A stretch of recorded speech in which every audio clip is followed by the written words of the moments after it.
I've got three things that are in my heart: service, stewardship, and solidarity. You're not going to find any hidden agendas for me. I don't have a political agenda that I'm driving. I don't have a personal aspiration for power or anything like that I'm driving. It's all about service to me. Educate, inform, inspire. The Dan Parsons Show, a podcast that lifts up instead of tearing down. Hey, thanks for tuning in to the Dan Parsons Show. I'm your host, Dan Parsons. Coming up on today's show, Stan Parker, candidate for Lincoln City Council. But before I introduce Stan, a reminder to hop on over to our YouTube channel and hit the subscribe button. I'd really appreciate it. Have a pressing question for one of our guests? Become a friend of Dan on Patreon at thedanparsonsshow.com, and we might select your question to be featured on the show. In fact, in today's episode, we feature a question from Gary. Okay, let's get to it.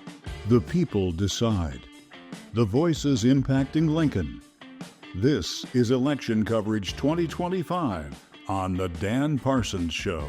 Well, I believe that local politics is even more important to our daily lives than what goes on in Washington. So we're focusing on the Lincoln City elections this spring, including the city council races. 9 candidates are running for Lincoln City Council, including 3 incumbents. So those 9 candidates will vie for the 3 at-large seats in the upcoming April 8th primary election. The top 6 will advance to the May 6th general election. And it's my pleasure to introduce one of those candidates, Mr. Stan Parker.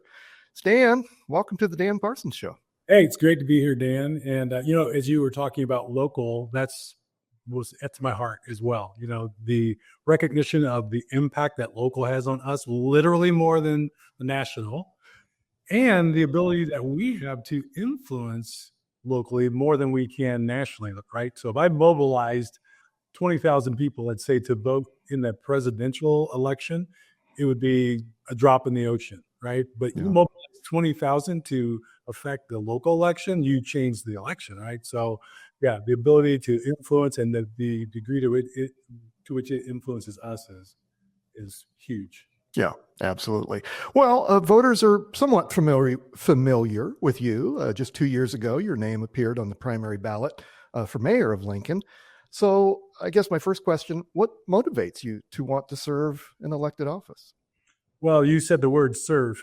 So all the way back when I was in college, came to the place where in my life I said, I want my life to be more about impact and income.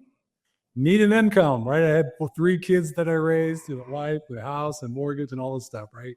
So I'm not disparaging income, but I just really want my life to be about service. And so I've always been in nonprofit space. And so this is just a new kind of venue that's opened up that really got my attention around the COVID time where, again, local government always has a major impact on our lives, but I think we felt it at new levels during COVID, and it really got my attention and became a place that I just become very invested in wanting to get even more invested in. You bet. Well, as a way for our listeners and viewers to get to know our guests a little bit better, my producers have come up with 4 questions that we're asking each of our guests. Plus, you get to fire one back at me in return. So we call it Dan's 4 and you're 1. So if you're ready, let's do these. Do it. Question number 1, where did you grow up?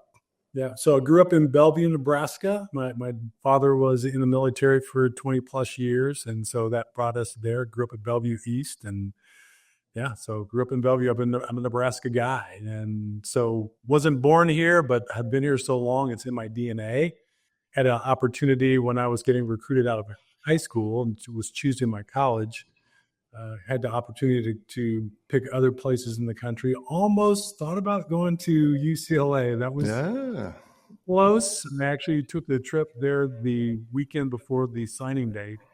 And I was on the bubble a little bit, but I tell you what, it literally the thing that got me here was my love for Nebraska. Like I'm not a West Coast guy.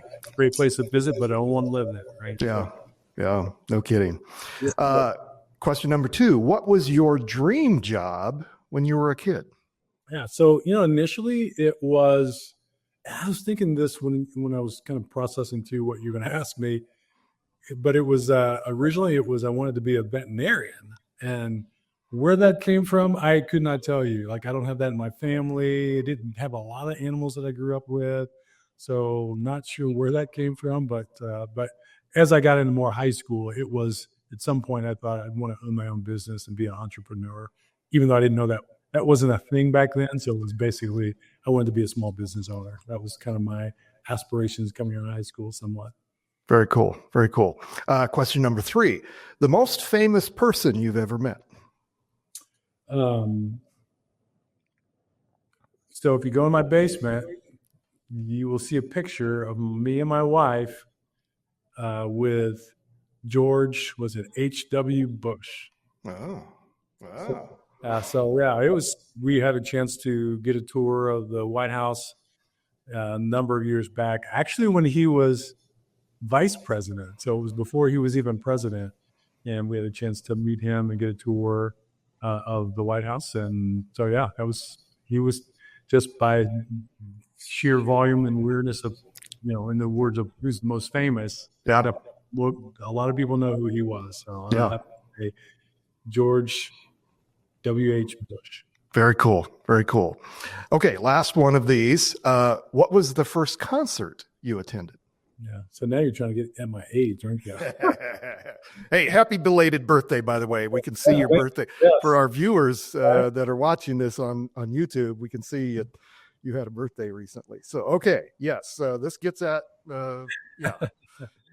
Yeah. So it would be the Commodores. Do you remember the Commodores? Lionel Richie. Yeah. Lionel Richie was, he went off and became a solo artist as things progressed, but so that was my first concert. Do you remember, was it here in Lincoln? No, I think it was in Omaha. Okay. You're in Bellevue. Yeah. Okay. Very cool. Oddly enough, I'm also doing the Omaha mayor's races, and I've had 2 of those candidates give me that same answer. Are you serious? Yeah, about our same age. Wow. So you were at maybe that same show. Anyway, concert. Yeah. Okay, fire one back at me. All right. So one question, 2 parts. Personally and professionally, one thing each that you are the most proud of. Wow, professionally and personally. Kind of your and specifically kind of your own accomplishments that you go, man. It's just in all humility, I'm proud about this. Yeah. Well, I've been in and around politics my entire career. So I think what I'm most proud of is the ability to have relationships with people across this state, whether they're journalists, office holders, business owners, mechanics, janitors. I've just had the very fine fortune of meeting and having relationships with people across this state that are really important to me. Mm-hmm. So that professionally, I think that is how I would express that. Personally, it's my family. It's my 3 kids, now 3 grandsons. Yeah. As you know, as a father, I mean, there's really no bigger joy than to watch your kids grow up and do well. Yeah, so that's awesome. Love it. Yeah. Thank you. That's vying for the best question so far anyone's asked me. So, okay. We are partnering with Civic Nebraska and Flatwater Free Press on their voter guides for the city elections. So I'd encourage our listeners and viewers to check out that very useful tool as you get ready to vote in the April 8th primary election here in Lincoln. Here are some of those questions from that voter guide. Number 1, what is the most pressing issue facing the city of Lincoln and its residents? And if elected to the city council, how would you address it? As I thought about that question, Dan, I reflected on something that I get a chance to do every week, which is invest in leaders of nonprofit organizations. And as I do that in my coaching of them, one of the things that we do is we look for always knowing what I call the vital concern for their organization. So, and that is defined by what is the ceiling that they're hitting, right? So any organization, and the city of Lincoln is a nonprofit organization, right? So any organization, for profit or nonprofit, as you grow, you hit ceilings, right? That growth creates at some point the need for change, right? So, but it's not that easy to discern what that vital concern is, right? So, honestly, if I thought about if I had the privilege of serving in the city council, I would want to enter into the process of a collaborative process, getting right people around the table to really process through and discern and really work hard at going, what's the ceiling? Like, there's a lot of right things for Lincoln to invest in, to spend time on that would be good and helpful. But there's a lot fewer 1-2 things that would really be a difference maker, where if you could break through those, it would just really accelerate healthy growth and development. And I don't have the purview, and I'm not even enough to have conversations to have perspective on that, but I would say that would be a significant thing that I would be excited about diving into. Ties into that answer, Stan. Lincoln's economy has diversified recently, but challenges obviously remain in attracting businesses and retaining skilled workers. What strategies will you pursue to address those economic challenges? Yeah. So, I had a great conversation with a couple of team members from the Chamber of Commerce, even just this last week. And and I'd had some good conversations with them when I was running for mayor as well. And it's a great organization. I think they have really strong leadership and really good vision. They do super well at collaboration. They actually have a significant contract with the city already to invest in specifically in numerous areas. One of those definitely would be just the whole skilled workforce. And I think they've got some good agreements and good collaborations. So I would be 100% supportive of continuing to partner with Chamber of Commerce and support their efforts in investments. And then, when I think about what's the city's role in that whole process, right? Because the city, as far as leadership and government, isn't the only players, of course. But a couple things for me. One is the city continuing to make Lincoln a great place to live, right? So, which is really majoring on the fundamentals. Are we a slave city? Right? Do we continue to be a place that people go, man, I can raise my family here and feel a real sense of safety and not worry about that for me, like my family? What's our infrastructure like, and how are the roads? As practical as that, right? That impacts us every day. So just really a city that, and then you get into things like libraries and parks and things that really make a community a great place to live. So the city impacts how that's work, right? So if you've got people who would want to come and work for a business, but Lincoln's not a great place to live, and that's on the city per se. So that's another piece.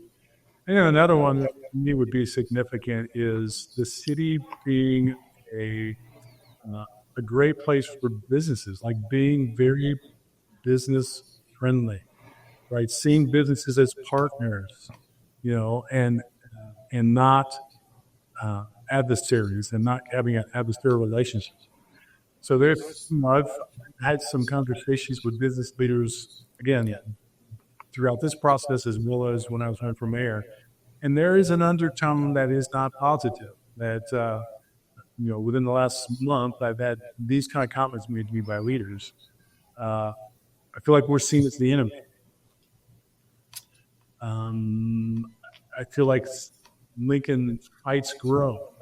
So another leader, that business leader who, when he sought to grow his business, he actually, instead of pouring more in Lincoln, he went into Omaha because of all the red tape and what he felt like was very, very resistiveness of Lincoln to the business community. So he sought to grow more Omaha market in Lincoln. I also heard business leaders say we're pretty disengaged until we have to engage transactionally to get something done. Outside of that, we don't feel like we're heard.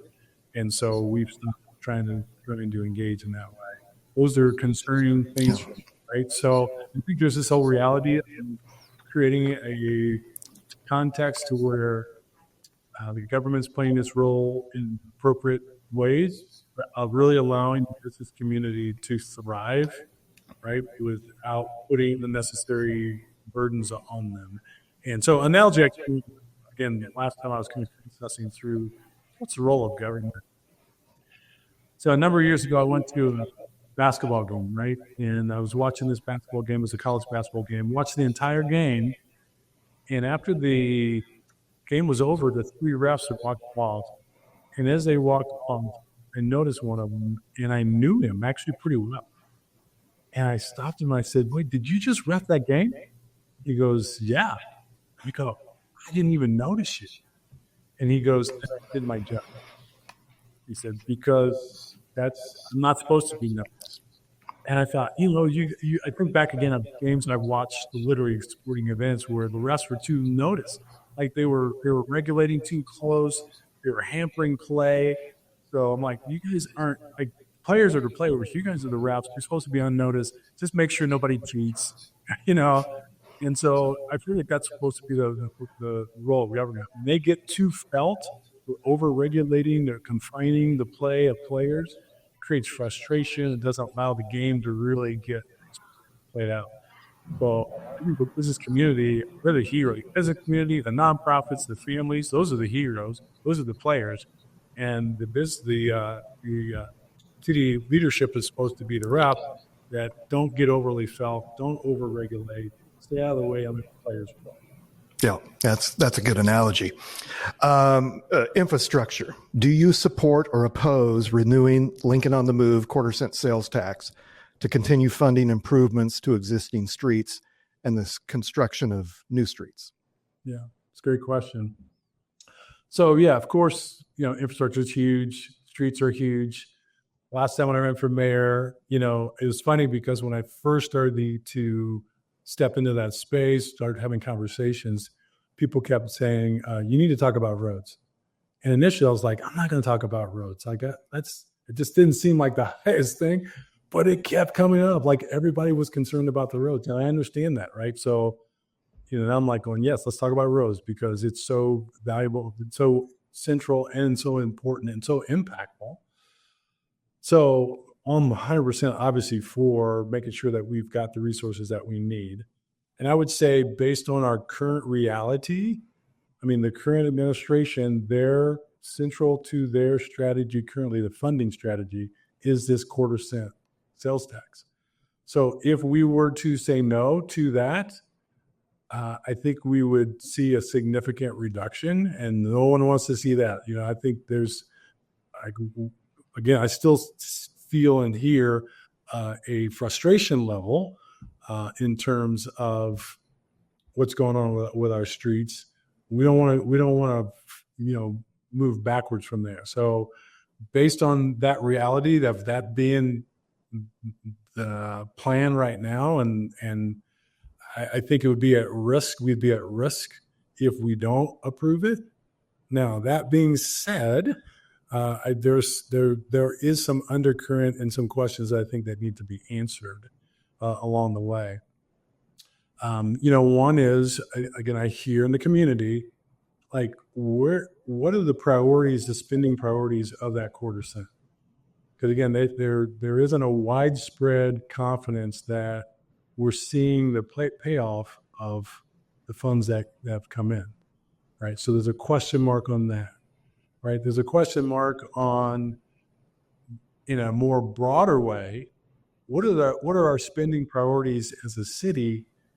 And if we reprioritize, would we have the money to pay for our streets without that quarter cent, right? So that's a question mark.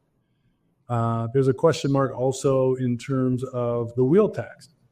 So, okay, we have a wheel tax, and that's supposed to be for roads in part also. So where's that funds going? So there's question marks about that. And so with all those questions, I have one more thing after this, but with all those questions, I go, okay, we've had the wheel tax we've had the quarter cent tax for a good little bit here. why isn't it more obvious to all of us, right? There's something off. I don't know what it is. I'm not making any accusations. I'm like, okay, why is it that from my understanding, they're having to spend over $200,000 to hire a firm to help them communicate and convince us to vote for this tax, when it should be self-evident after this many years of having it, that yes, it's a important thing and we want to continue it. So there's questions in that space. Also, I would say one more piece I would add to this is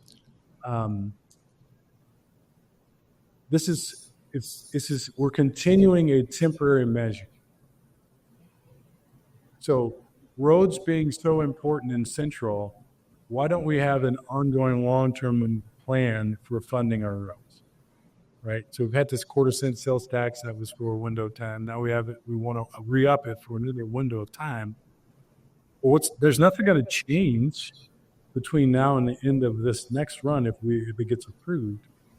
That's going to make us not have to then go, okay, so it's just kicking the can down the street. So I'm concerned in a sense of like, why aren't we as a city leadership making a long-term, prioritized, ongoing plan for the maintenance of our streets as Central residents? Yeah, those are good observations. Okay, we're getting there. We're getting down to the end here. A question from a friend of Dan. So if our viewers and listeners are Patreon fans supporting the show, I've offered them an opportunity to ask my guest a question. So this comes from Gary, friend of Dan, Gary. He says, given that voters approved funding for the arena over a decade ago, and the county is planning to build and manage a new convention center with the help of the state turnback tax, what should be the next major investment of city funds for a project in Lincoln? And should we prioritize infrastructure development or neighborhood revitalization? Mm-hmm. Yeah. So I would say a couple of things. First of all, great question. Thanks, Gary. Yeah, I'm not going to answer it the way that Gary wants me to answer it. All right, Gary's not here, so.